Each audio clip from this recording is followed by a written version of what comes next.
গত 3 দিন আগে দেখেছেন বাংলাদেশের পাবনা ঈশ্বরদীতে একটা শিক্ষিত মহিলা একটা কুকুর 8টা বাচ্চা প্রসব করেছে। একটা বাড়ির কোণে গিয়ে থাকে। ওই শিক্ষিত নামের মহিলা নামে কুলাঙ্গার 8টা কুকুরের বাচ্চাকে বস্তার মধ্যে উঠাইয়া মুখটা বেঁধে এই শীতের দিনে পুকুরের মধ্যে বস্তা ভরে ফেলে দিয়েছে। 8টা কুকুর বিদায় নিয়ে চলে গেছে। বলেন নাউজুবিল্লাহ। আজকে মা কুকুরটা হাউমাউ করে কাঁদছে। 1 সপ্তাহ হয়ে যায়, কোনো খাবার পেটে দেয় নাই, মানুষের মতো হাহাকার করে কাঁদছে। ওই সন্তানদের যেখানে কবর দিয়েছে পুঁতে রেখেছে মাটির ভেতরে, ওখানে গিয়ে চোখের পানি ফেলে কাঁদছে। আজকে কুকুরের কান্না দেখে ভাইরাল হয়েছে সোশ্যাল মিডিয়াতে, তাম পৃথিবীর মানুষেরা কান্না করছে। অথচ যেই শিক্ষিত মহিলা কুকুরের বাচ্চাগুলোকে হত্যা করলো, এ মানুষ হতে পারে না, এ মানুষ রূপের কুলাঙ্গার। আল্লাহর কোরআন বলেছে উলাইকা কাল আনআম, যারা মানুষ থাকে না এরা চতুষ্পদ জন্তু। আল্লাহর কোরআন বললেন বালহুম আদল, শুধু চতুষ্পদ জন্তু নয়, এরা কুকুর শকুরের চাইতেও নিকৃষ্ট। একটা কুকুর তার সন্তানকে কত ভালোবাসে, 8টা সন্তানকে একবারে হারিয়ে ফেলেছে। আজকে যদি আপনাদের এলাকার একটা বাবা মার সন্তান মারা যায়, সেই জানে কত দুঃখ কত কষ্ট। আর একটা কুকুর 8টা সন্তানকে হারিয়ে পাগল হয়ে গেছে। কুকুরটা খাবার বন্ধ করে দিয়েছে, তাকে গ্রেফতার করা হয়েছে। সরকারকে বলি শুধু গ্রেফতার নয়, একে এমন দৃষ্টান্তমূলক শাস্তি দেওয়া হোক যাতে বাংলাদেশে ভবিষ্যতে আর কেউ কোনো পশুর সাথে এইরকম অমানবিক আচরণ করতে না পারে। ভালো করে শুনেন, হাদিসে এসেছে, রাসূল বর্ণনা করে বলেন একটা মহিলা কুকুরকে বেঁধে রেখেছিল, না খেয়ে কুকুরটা মারা গেছে।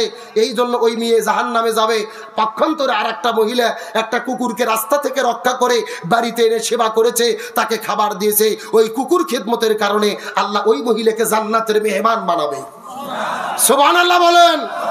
এক কুকুরকে হত্যা করে জাহান্নাম, আর এক কুকুরকে হত্যা করে সেবা করে জান্নাত।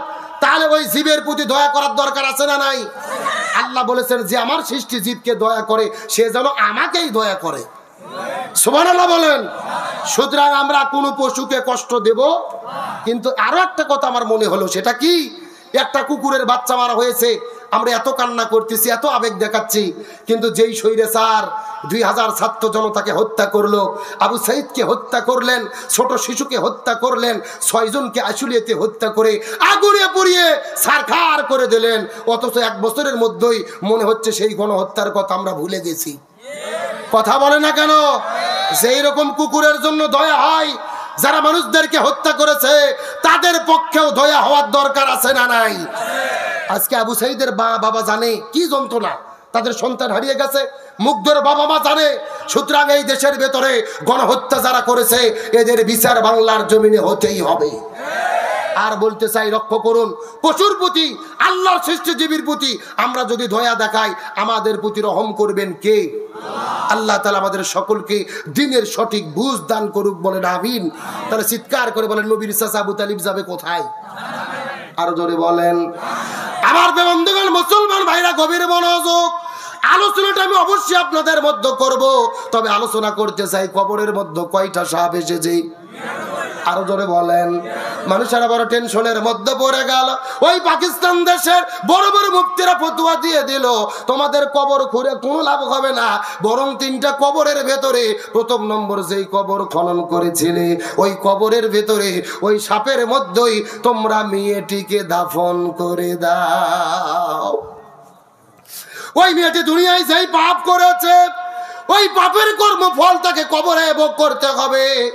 এই যে পাবনা ঈশ্বরদীতে যেই মহিলা 8টা ছোট ছোট কুকুরের বাচ্চাকে হত্যা করে দুনিয়া থেকে বিদায় করে দিল, ওই মা কুকুরটা হাউ মাউ করে কান্না করে করে করে করে তাকে অভিশাপ দিচ্ছে।